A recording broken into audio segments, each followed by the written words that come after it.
Apakah menurut sahabat semua perkataan seorang pemimpin partai yang mengatakan saking cintanya pada Prabowo, sehabis Al-Fatihah makmumnya tidak berkata amin, diam saja, bahkan di tahiyat akhir bukan menunjuk satu tapi dua jari? Itu candaan biasa saja atau pelecehan terhadap sholatnya kaum muslimin? Jawabannya terserah masing-masing tentunya. Bosman ini bukan ahli agama, Anda yang lebih ahli. Bahkan sudah tahu siapa yang akan ke surga atau neraka, jadi Anda yang memutuskan. Yang jelas, kalau ada yang tersinggung dari perkataan tersebut, ya ada baiknya minta maaflah sang tokoh yang berkata tadi. Namun sampai saat ini belum ada sepotong kata pun permintaan maaf keluar dari dirinya. Karena kita tidak mau berpolemik urusan begituan, jadi kita skip. Bagaimana kalau kita pindah topik baru saja? Kita sepakat ya kalau usia manusia itu tidak ada yang tahu di mana ajal akan tiba. Setuju ya? Mungkin nggak suatu hari ternyata Pak Prabowo jadi presiden dan dalam perjalanannya yang baru dia bertugas tadi, dia tidak ada usia panjang. Amit-amit loh ya, ini amit-amit. Lalu naiklah wakilnya menjadi presiden. Sebagai seorang presiden yang akan mewakili Indonesia yang penduduknya nomor 4 terbanyak di dunia, dia juga memimpin sebuah negara yang penduduknya merupakan penduduk muslim terbesar di dunia. Dia juga memimpin salah satu negara demokrasi terbesar di dunia. Juga sebagai presiden beliau akan berpidato di PBB. Dia juga akan ikut di pertemuan G20. Dia juga akan berbicara di majelis negara-negara ASEAN. Dia akan duduk dalam forum ekonomi di Davos misalnya. Selama memimpin banyak kunjungan kepala negara yang akan hadir atau dia mengunjungi negara-negara para pemimpin dunia tersebut. Dia juga seorang yang memimpin 5 jenderal bintang 4, 1 panglima, 1 kapolri, 3-4 kepala staf dari 3 angkatan yang merupakan manusia terbaik yang lama digodok di kawah Chandra di muka sekolah kepemimpinan dalam sejarah 30 tahun panjang mengabdi, membela negara.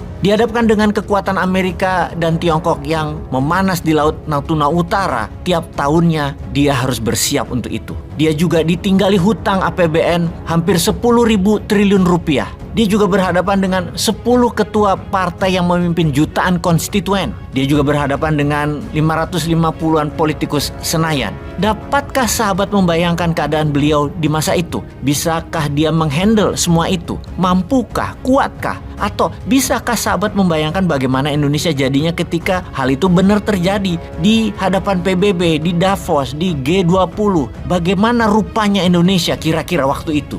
Sahabat, ini semua adalah bahan perenungan saja. Tidak ada tendensi apapun. Di mana kita kritis dan khawatir itu adalah hal biasa. Kita ini rakyat. Sebagai rakyat ini hanya cara untuk menyampaikan unek-unek kegelisahan kalau hal itu terjadi. Baik, kita lanjut. Sebagai informasi berikutnya, ini hanya pemikiran pribadi Sontoloyo ya. Saya mulai memperhatikan bahwa Kompas itu agak tidak setuju dengan langkah 02, terutama di belakang 02 yaitu Pak Jokowi. Yang media utama tersebut tidak suka terutama masalah calon wakil presiden. Kemudian Tempo juga sebagai media malah terang-terangan sering membocor haluskan informasi ke publik akan permainan di elit di atas sana. Agaknya kedua media tersebut tidak sefaham dengan langkah Pak Jokowi di dalam memasang putranya sebagai calon wakil presiden 02. Saya jadi merenung, ini kalau dua media terpercaya terus-terus memberitakan hal-hal yang tidak etis, tidak pantas, tidak seharusnya dipaksakan, kesan langkah politik keluarganya Jokowi menjadikan negara Indonesia jadi dinasti. Kayaknya waktu kurang dari 60 hari ke depan bisa merubah banyak opini masyarakat yang tadinya memuliakan Pak Jokowi bisa jadi antipati.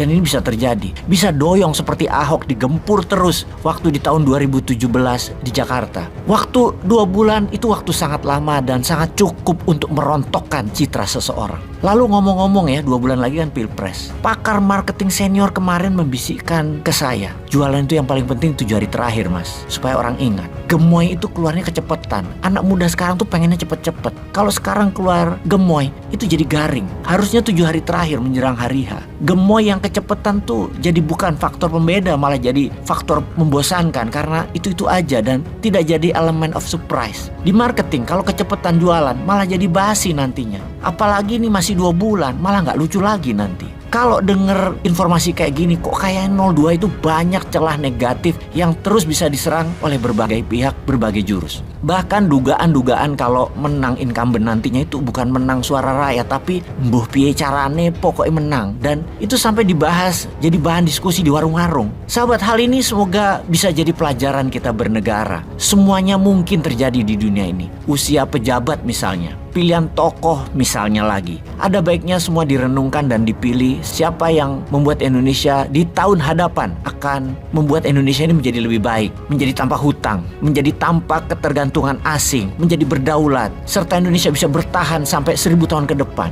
Sahabat, selamat merenung dan selamat memilih. Peace.